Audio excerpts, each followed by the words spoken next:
Do you know what this reminds me of, Linda? No. Pacific Rim. Oh God.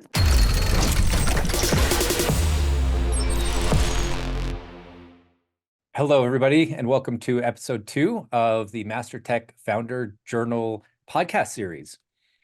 Today, we are going to dive in a little bit deeper on really who we are, who Dave and Linda are as individuals, and kind of what brought us together, what made us interested in doing a startup. Uh, so Linda, what made you want to be a founder? Yeah. Hi, Dave. That's a great question. Yeah, so for those of you who don't know me, I have been working in the tech industry my entire career, 17 years. So I spent 15 years at Microsoft and working on a lot of different major projects.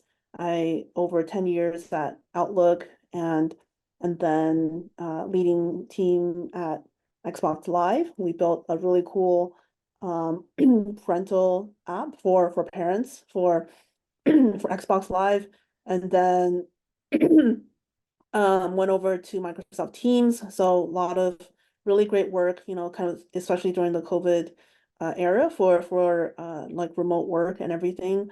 And then my last job, right before I started this startup, was at Niantic. I worked 2 years at on the Pokemon Go team, and I was the director of engineering there. And for me, I've been just really, I'm really thankful that I got the opportunity to work on so many high impact projects that affected so many people, and you know, working on things where we literally deploy, features or updates to, millions of people that really care about the things that we're building. And it's an honor to, really make an impact in each and every one of those projects.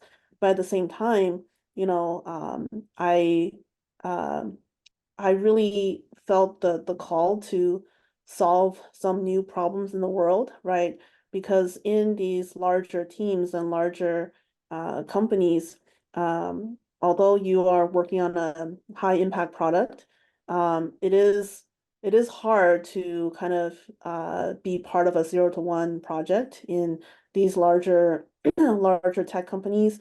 The truly greenfield projects where you can really have the freedom to innovate, to go talk to customers, to go figure out how to solve a new problem in the world. And especially on the engineering side, so much of it comes down to execution, right? Because you have so many other disciplines, that's focus on design and research and everything else. And it's a great, wonderful machine, right, to kind of really optimize this entire pipeline. But I after working in that space for such a long time, I really did feel the call to just really solve a new problem in the world, be agile, move fast, right? Like build something new, particularly in for problems that aren't going to be solved by big tech companies, right? Because they're maybe not small, big enough, they're maybe too niche, or they're neglected, and so yeah, so that's really what motivated me to just really, get back out and just innovate, and be, in that creative mindset every day, and push the boundaries of, especially with AI and everything. So it felt like it was the right time. I had been studying like entrepreneurship for, quite a while before then, just to prepare for something like this. And just it felt like the right time to take the leap. Awesome. Yeah, that's really interesting. And I think being co-founders, it's really important uh, that you have balance. And I think that's where you and I really came together and make a really balanced team. So my name is David Foreman, and I've been an entrepreneur for as long as I can remember. And been just struggling every day since I remember trying to build new things and just trying to understand what entrepreneurship is, what life is. And I got into the automotive industry about 2 decades ago. Started working at a performance shops and did like tuning, engine building, learned from some really great people, and went to about 3 shops before I decided that I was ready to open my own shop. And I did that for about 9 years. But about 5 or 6 years into owning my own shop, I realized that it wasn't really the type of business that I wanted to be building. The impact was very isolated and localized to just the small market that I was in. And uh, so I started studying software and tech companies and really trying to break into that to be able to build something that can have like a global impact. And I really didn't know what that was, but I I decided to focus on the automotive software because I saw so many pain points firsthand and experienced so many really rough processes in the efficiency software and service information retrieval. So I started this company called Part Stacker, and it was basically a price comparison site for car parts. And I had like this grand vision of like this major ecosystem, and that was kind of just one module as part of like this bigger plan. But yeah, it turns out software startups are really hard, and that project failed quite miserably. I made the absolute worst mistakes, and like everything that I've learned really in like the last year of taking the tech startup thing very seriously again is like I made all the mistakes that they teach you that you shouldn't make. I did everything the wrong way, but uh, now I can at least speak firsthand to those experiences, and I think that's one of the reasons that our partnership has been successful is just again kind of keeping my my issues kind of at bay and kind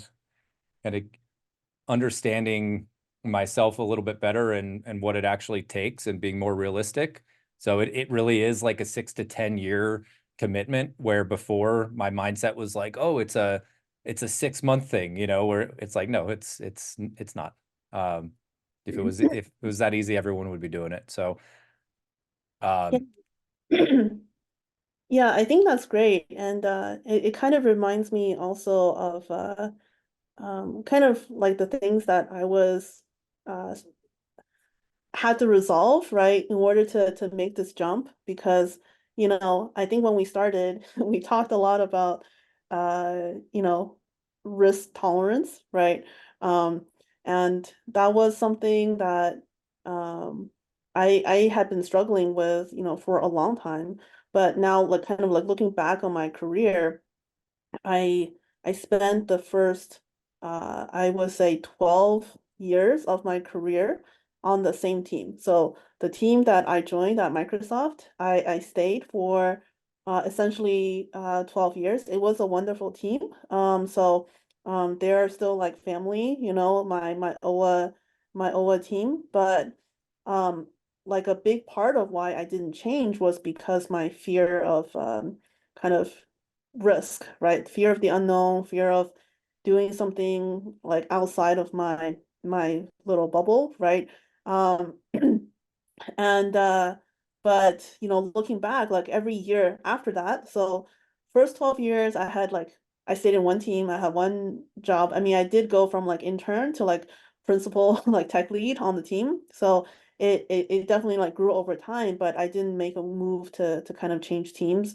Um, and then for the next 5 years, so every single year, I had a different job. So and I think it just took that like very first step of like, and it wasn't even a huge step where I was still in the OA organization, but I went to a different team where I became an engineering manager for a sister team. But that was enough of a change where it was like a different team, different like slightly different set of features and products and different manager and everything else, where it was like, okay, this is, kind of a like a intermediate step change. And it was uncomfortable enough, but it was like, okay, I I can adapt to this really well after like a month or two. And then I went to a whole new team on Xbox Live when I built a brand new team there when I was leading and managing. And then every every year after that, like kind of took like bigger and bigger steps until to the point where I was like, okay, I don't think it was terrifying to quit my job and to go all in on a startup, but at the same time, it had also been building, for some time where I had been kind of like taking bigger and bigger risks. So yeah, so now when I uh talk to a lot of people that I used to work with, and I think a lot of them kind of are in a similar mindset or similar journey, especially on on the engineering side, where there is such a defined like career path and the things that you're supposed to do to get to the next level and get promotions and get to, if you want to go into management, then there's a whole path there and big tech and everything, where the thought of like just, quitting all of that and starting something new, it's like kind of like unfathomable to a lot of people that I used to work with. So I get these like messages from people that's like, wow, you're so brave, like how you're like so like I could never take that kind of risk, and how they're like fascinated that, something like this is possible, right? Because especially in the Seattle area, I think, there's not a lot of um, there's a lot of risk aversion, compared to something like Silicon Valley or San Francisco, where there's more of a startup culture. Here, it's much more like big tech. It's like, oh, you're leading Microsoft. Like, so are you going to Meta, Google, or or like Apple, right? So it's like outside of that, it's like, it's like inconceivable. It's like, what else could you be doing? Like which one is it that you're going to, and but yeah, it's just but yeah, I think the thing I learned is just like every risk you take, and you're still fine. You're not dead, and you're learning from it, and you're like you have appetite to take bigger and bigger risks until yeah, you get to do the thing that you really want to do. So Yeah, not dead is really important. And it's no wonder why a lot of us are risk adverse and have some hesitations to trying new things. So so it sounds to me like it really came down to agency. yeah, I would definitely agree with that. And I think, like I said, it's like I think it's a necessary thing in especially in larger tech companies to have like more and more specialized roles and processes and overhead, right? Like to make sure that everything is done in the way that we can crank these things out, execute, and I was kind of overseeing a lot of that execution in later parts of my career to make sure that everything was running smoothly and the systems are all like a well-oiled machine, right? Like in terms of, cranking out the things that we need to do. But at the same time, I think it's very hard for engineers, especially, to feel um, like it's that sense of like, why did you go into this field to begin with, right? And that might not be the same thing for everybody, but at least for a lot of us, the reason I got started was like, hey, I want to be able to build cool shit, right? Like, um, sorry, can we curse on this podcast? We can, We can. okay. Um, but yeah, it was like, oh, I can learn this thing, right? Where I can just with my own, time and ability just make things like make cool products or make cool apps, and that I was like self-taught, like at like 14, 15. Like my dad was a software developer, so there was a little bit of influence, but he was kind of out of my life at the point where I actually was really interested in starting, so it was mostly self-taught. We don't have to talk about that right now, but um Yeah, and and I think it's like so much of that gets lost, especially after you enter the corporate world, after just like so many years of then you're, just focus on kind of the corporate processes or kind of like everything that's involved where it turns into a job, right? Rather than feeling like here is a creative outlet for building cool things, right? And especially in these larger companies, there's so many specialized roles where there's, so many different types of design, product, like executives and everything else where if you stay in engineering, like unless you switch to product management, if you stay in engineering, your only agency is on the engineering side, right? So there was periods in my career where because I was always interested, like to see the whole picture, to connect all the dots, because I don't care if I built the most like performant like engine, if you will, to use a car analogy, right? If I don't know, it's like if I can't see how that's being used or how that's helpful in the overall system, right? Because that's what motivates me. I don't want to build like the best, most performant part, like that's not like I want to see what's the actual thing that we're doing in the real world, like the ultimate, customers that we're serving, right? Connect all the dots. And sometimes it was very frustrating where I participated in certain projects in my career where literally it depends on the PM or whatever that was involved, but certain ones it's like they're very resistant to taking any feedback from engineering, and even though everyone on the team, right, like the vast majority of the team gave feedback like, hey, we don't think this is good for our users, it was like there was just like unilateral decision making for there was like, no, like this is what we're doing, just like get this done. And it's very disempowering, right? Um, but the only agency, like full agency projects you really have if you stay in engineering is if you work on like infrastructure, right? So if you work on like platform, if you work on like performance, if you work on um, kind of like some of the infra teams. It's like where your product is engineering, right? Like, but it's also then not directly serving customers. It's serving kind of other people in your organization that's using what you're building, right, to as the foundational pieces of things. But in those teams, like yeah, like there's not a lot of like UX designers or product managers to decide. Like they are still going to be there, but the engineering is going to have more agency to kind of define like what is the best product we can put out from this unit. But yeah, agency is definitely a huge motivation, and I think that's really important. And I think it's important to try to find ways to make people feel empowered, even in large companies. It's a lot harder to do the larger the team gets. Um, but it's possible, and the best companies and the best teams find a way to have more of a bottoms up empowered culture. But there's definitely like a balance there, me having been on the management side of things, I was my last job, right? Like overseeing like 35 to 40 engineers. So I can definitely understand like kind of the priorities from all the sides. So Hmm. Yeah, that all resonates like very deeply with me too. I with my shop, it started out as a performance shop, and we were really like building race cars, building race engines, building doing like roll cages, all the fabrication, everything.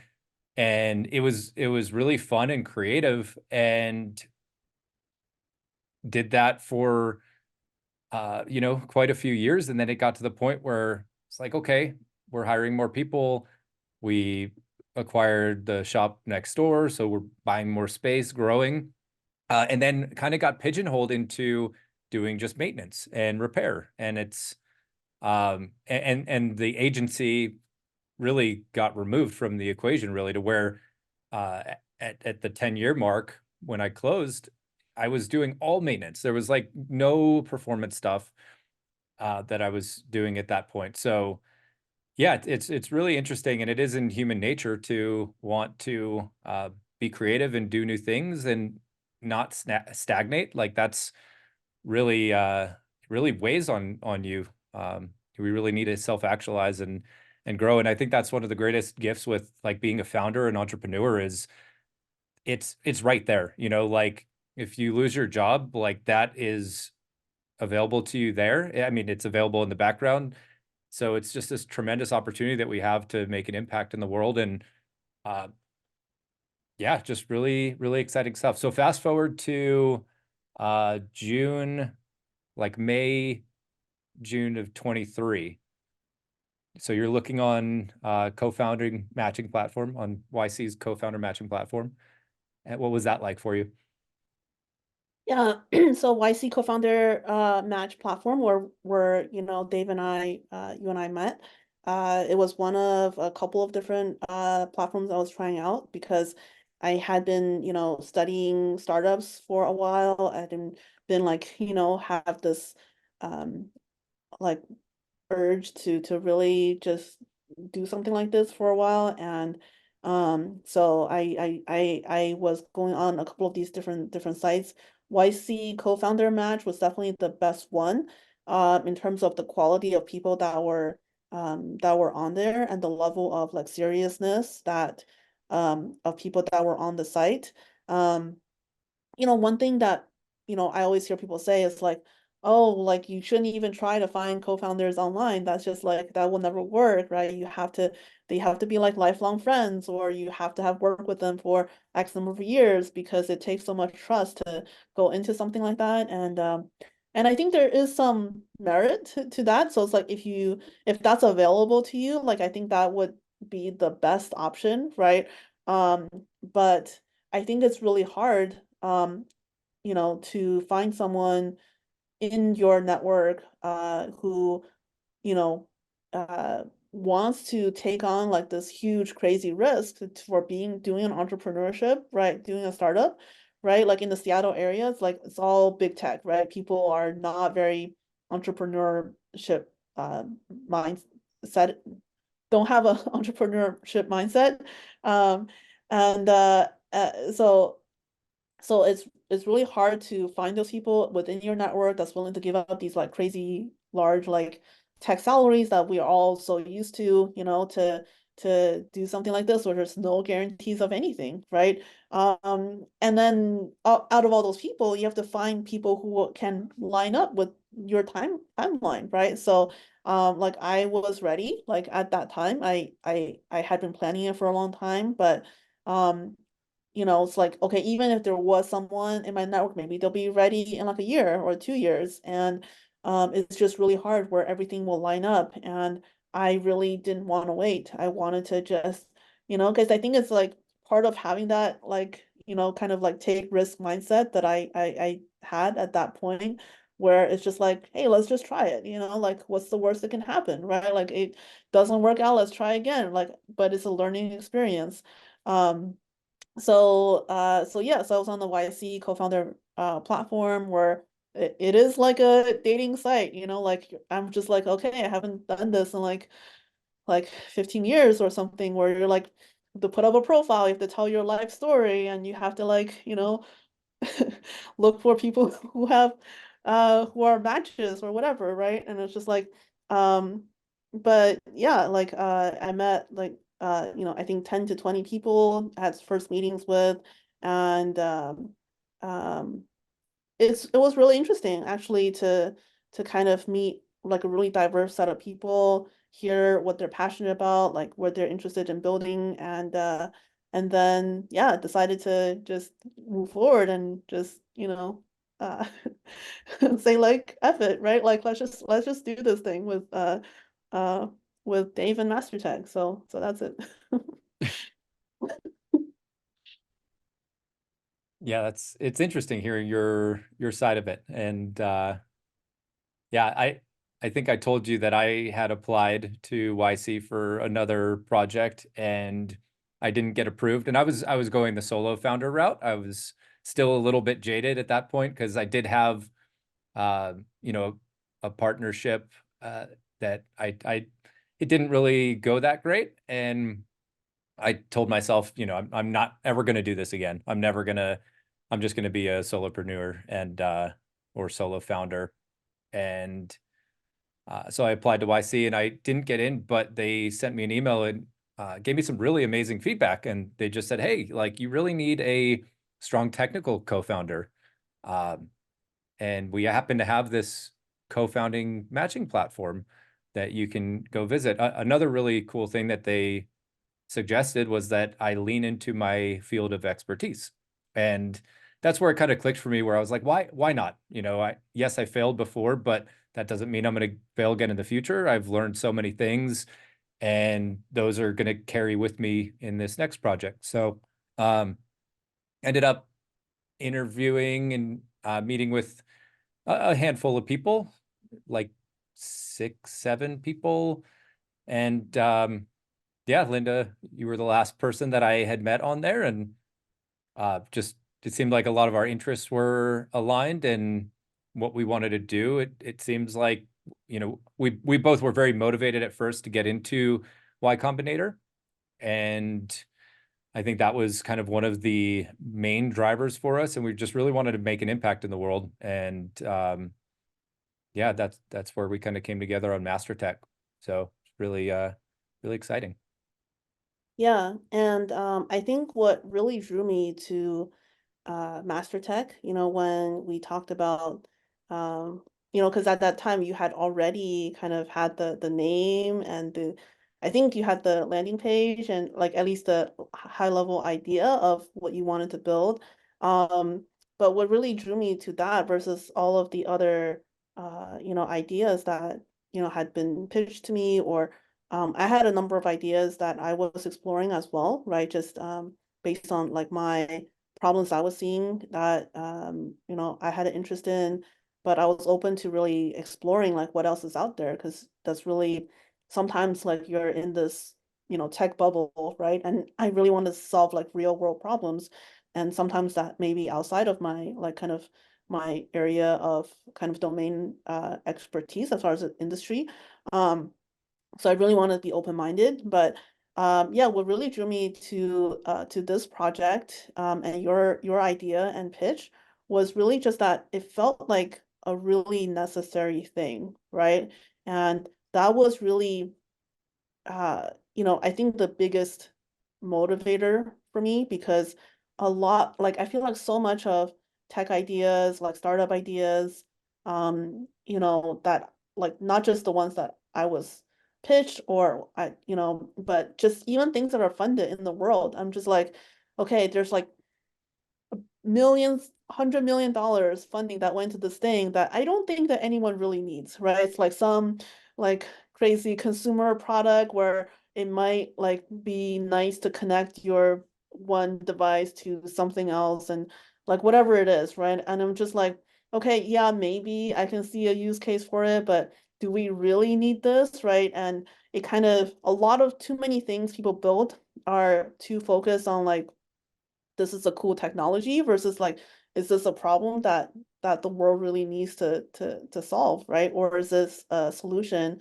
in search of a problem, and I think with MasterTech, kind of all the things that you were describing when we first met, of your workflows as an automotive like technician, all the things that you were seeing in this industry, how all of the current software works. And I was just sort of like blown away. I was like, wow, this is how uh cars are being repaired today. And this is like the standard in this industry. And it feels decades behind. And I think there's such a immense opportunity to make some drastic improvements, especially with AI.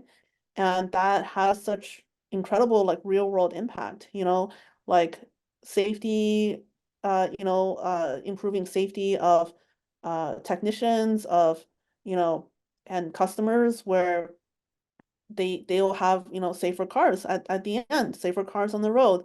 And, where it's not so painful to find all this information for technicians and to get all of this stuff together. So it was really just seeing kind of all the pain points that are very concrete for this industry, and seeing that there is such a great opportunity, and this is what technology should be used for. I feel like I feel so much more compelled to solve these kinds of like quote unquote boring problems than it is to solve like a toy problem that that doesn't really need to be solved, right? Just because it seems cool or whatever. Like this is the thing that I find the most exciting, is if we can actually make a real impact in like overlooked, underserved industry, and have like real world impact for all of society. So Yeah, definitely. It's something I've been I've been struggling with for the last 2 decades, being in an auto shop, and yeah, it's a very painful environment just intrinsically. You're like, the shops are hot, they're greasy, you're under cars, like inexperienced technicians are dropping cars off lifts, like it's really dangerous. There's a lot, and a lot of the times, you get kind of uh efficient with your time, because a lot of technicians get paid on flat rate and are really only getting paid on the work that they're actually doing. So if you're going down a workflow and you hit a dead end trying to find the information that you need to fix the car, like, the next time you're not going to do that. And that ends up just being an incredibly costly process, not just to the technician, but to the shop and the customer. Uh, it's really, really not ideal. So that's, I think, where I'm most excited about Master Tech coming in, is just being able to connect technicians to the information they need as quick as possible, and just having it presented for them in a way that's not a burden to try to locate, just that's a convenience and actually like a delightful experience. Uh, so yeah, very exciting stuff. Linda, do you have any tips for any co-founders or any founders that might be listening that are looking for a founder? yeah, and I think this is a very common thing that that founders face. I think especially looking for technical co-founders, because I think that at least as of today, the it is a little still there's like imbalance. Like there's way more people who have ideas, like idea people that want to just find someone to build their idea, right?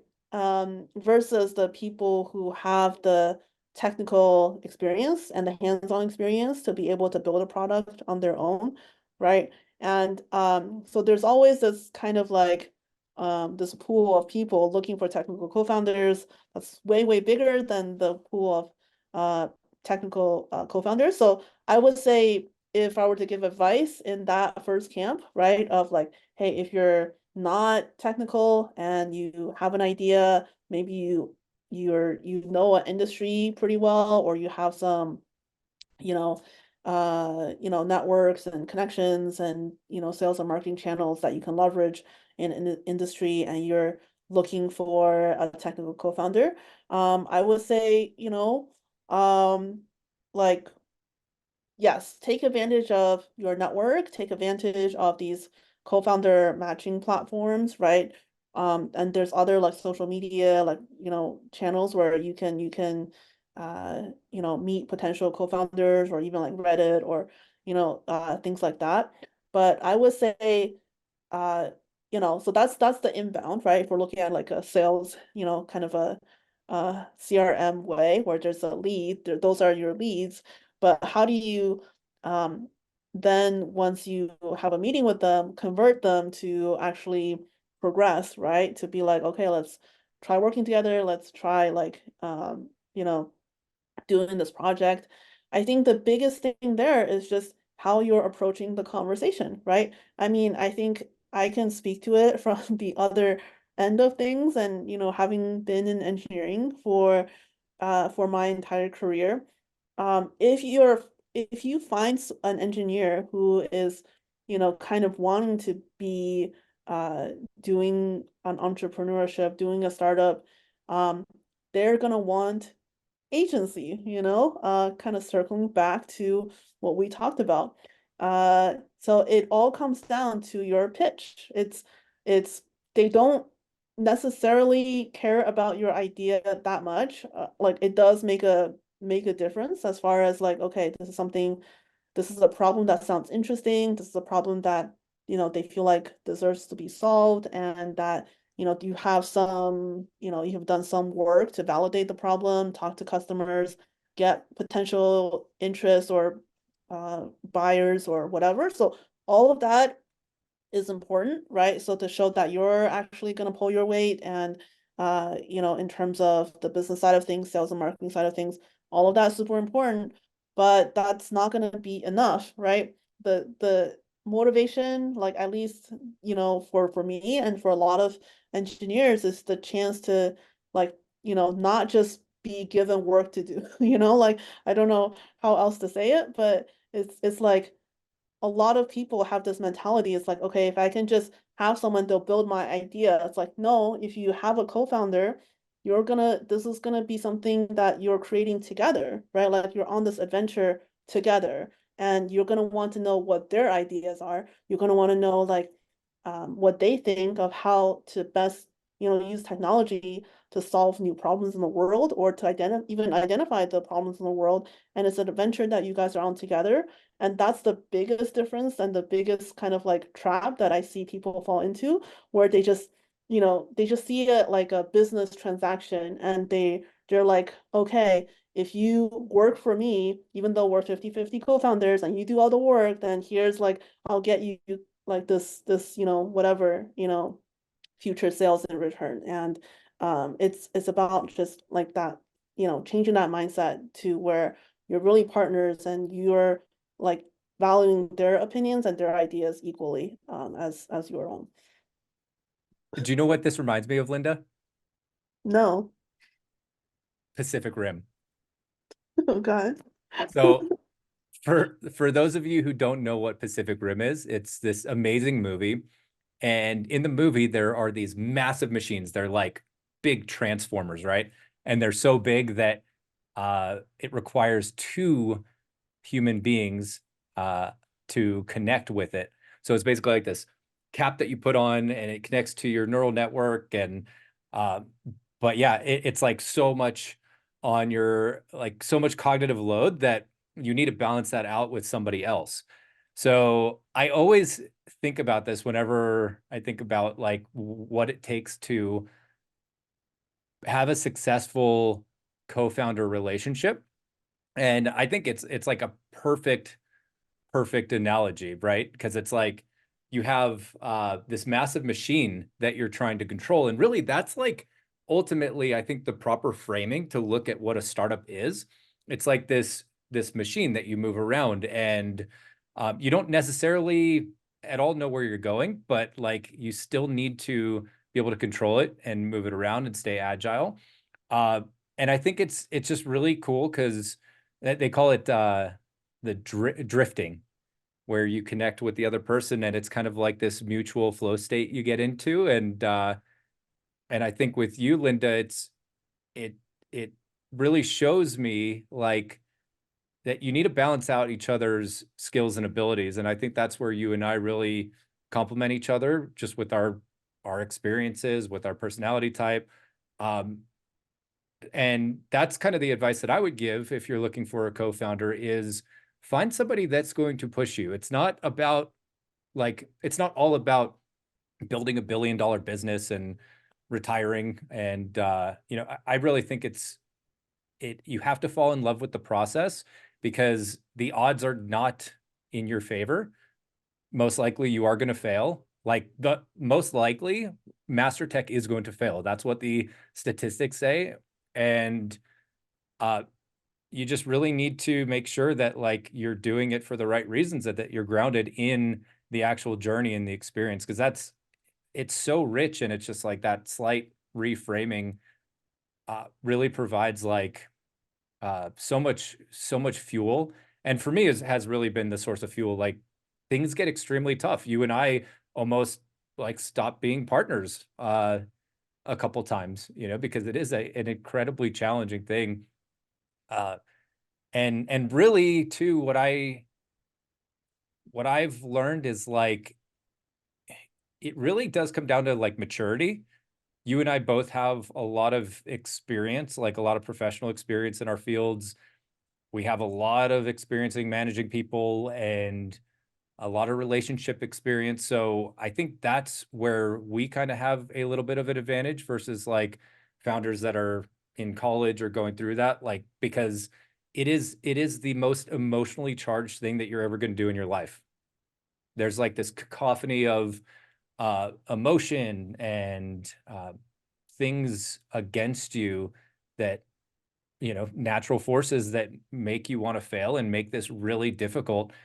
And just the better that you can really identify like your own shit that you're bringing to the table, and just when you start feeling things that you don't want to be feeling and things aren't going your way, it's like just get regrounded to the why, like why we're doing this. Why are we dedicating the next 6 to 10 years of our lives on a gamble? And uh, so yeah, I see Master Tech as like just massive Jaeger.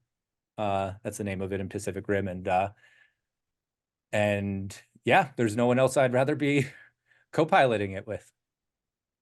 Yeah, there's a couple of things there that you said that I really agree with. So, you know, the first is start with the why, right? And I think we are both really aligned on this. And it, this is something that I had, heard about, read about before this journey, but it becomes really real and it becomes so uh important, and you really understand what that means once you actually are put to the test of, because there are so many reasons to not do this, like there's so many reasons to quit doing this once you start and you're not seeing like, like immediate traction, immediate like success, with it's like doing a tech startup. There's so many challenges along the way. And without the proper why, without the proper motivation, you might get past the first, like 10 hurdles, right? But you're not gonna get past the next 50, the next like 100, unless you have, why you're doing this and you're doing it for the right reason, you know. Because when we started on this thing, we did have some maybe slightly unrealistic goals and optimism, right? Of like, oh, okay, maybe in 3 months we'll have this MVP out and then we'll, be able to get this much sales and revenue and everything. And it's like, okay, and whether that's true or not, right? Like if that's your goal, if that's the motivation, what happens when that doesn't happen, right? Like, and most of the time that's not gonna happen. Like you should have these aggressive goals, but as you go, there's gonna be things that you discover that, you have a realistic understanding of what it takes. Um, so but then once you hit those hurdles, right? Like if your motivation was to quote unquote get rich quick or to, kind of like have an easy way to make passive money or whatever it is, right? Like if those are your motivations, that's gonna fall apart real quick, like really, really quick. And you're gonna face some really hard times of uh like whether or not to continue once you face certain challenges. So you really have to be grounded in making sure that what you're doing this for the quote unquote right reason, like that quote makes me laugh because I watched The Bachelor, and that's a separate thing, but it's a catchphrase. But in this case it's really true, right? Because I think it's like, I think, you and I are both grounded in this now, where we are building something that we believe in that has a positive impact on an industry or on a set of workers, on, improving safety, on improving quality, and efficiency. And we feel like this is work that's worth doing. Like no matter how successful ultimately, right, the business is from a monetary perspective. I mean, we feel like there's a very significant market and there is a very significant opportunity, but that can't be the primary motivation, you know, because if economic factors come into the equation, competitors come into the equation, it's like, okay, well, now that's gonna crush you, right? You're like, I lost the reason for doing this if there's no like financial gain. Whereas if you're doing something that you truly believe in that should exist in the world, that wouldn't exist in the world otherwise, then you're gonna keep going no matter what, right? Like, and because this is something that that you believe in. So and it's gonna help you get past the tough times, right? Because then it's not like, oh, like, Dave and I had a fight, like as we've had, a few times, and it's like this is not worth, right? Like this potential financial gain, because then it becomes like an equation in your head of like, is it worth it or not? But if your motivation is not is grounded in just the thing that you're doing, right? Like then that can help you get past that and to keep going. And that's honestly the number one thing I've learned of what it takes to be a, success, quote unquote, successful founder. Not that we've found like, true success, but just, success in the fact that, we're still keeping this going and that, we're growing and, we're we have, we're more, I think, determined now to do this than ever. Is really just, finding the motivation to keep persisting, right? Like the persistence and to get through the tough times. And it's not about like necessarily your talent or even necessarily your background. It's about how much you want to see this thing manifest and be built and the willpower and the persistence to see it through. And that's honestly the most important thing. Yeah, the persistence is definitely one of the top things for me too. It's talk about a lot like the pit of despair or the valley of despair, where you get this idea, you find a great co-founder, and you have this vision, and you're like, oh, 9 months we're going to be trillionaires, right?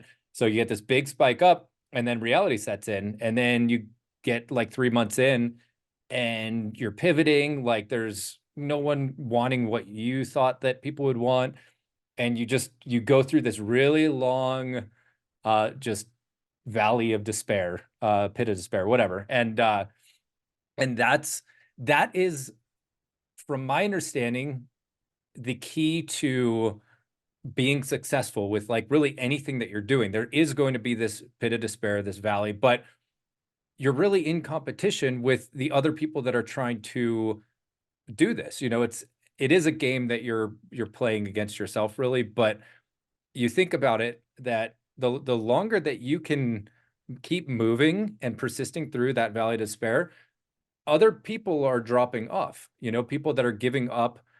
And eventually you get to this place where, like we got to, where out of the blue, with very, very little revenue, we got backed by like a really exciting VC.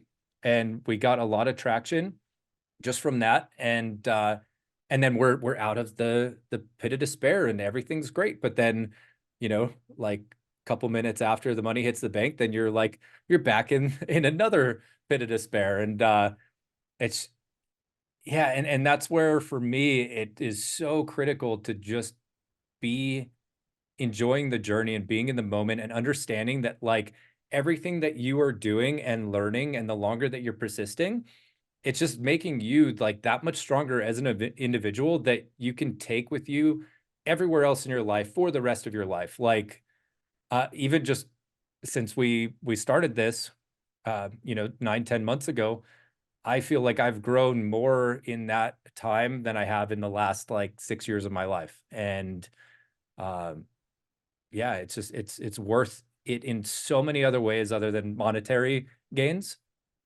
So very grateful for you and this project, and the YC co-founding matching platform, and all the mentors and all the greats that we're standing on the shoulders of.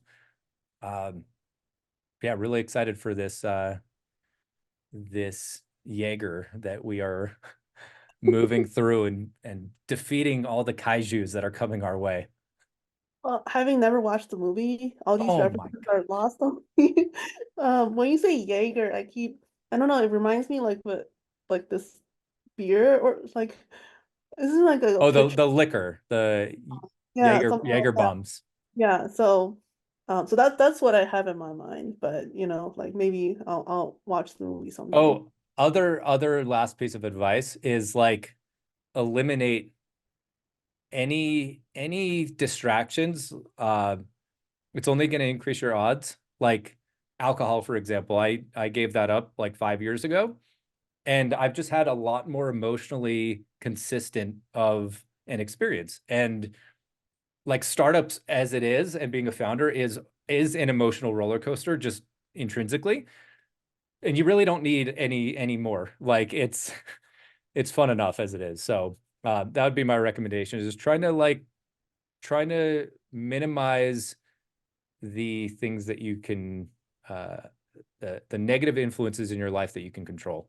And I would say to especially to technical software engineers like in the tech industry, there's a lot of them that I know that I've talked to that kind of have similar experiences as I do about like wanting to try something else outside of big tech, outside of like kind of you know, these larger companies and wanting to take a risk and do a startup, whether it's to join an early stage startup or maybe do your own startup.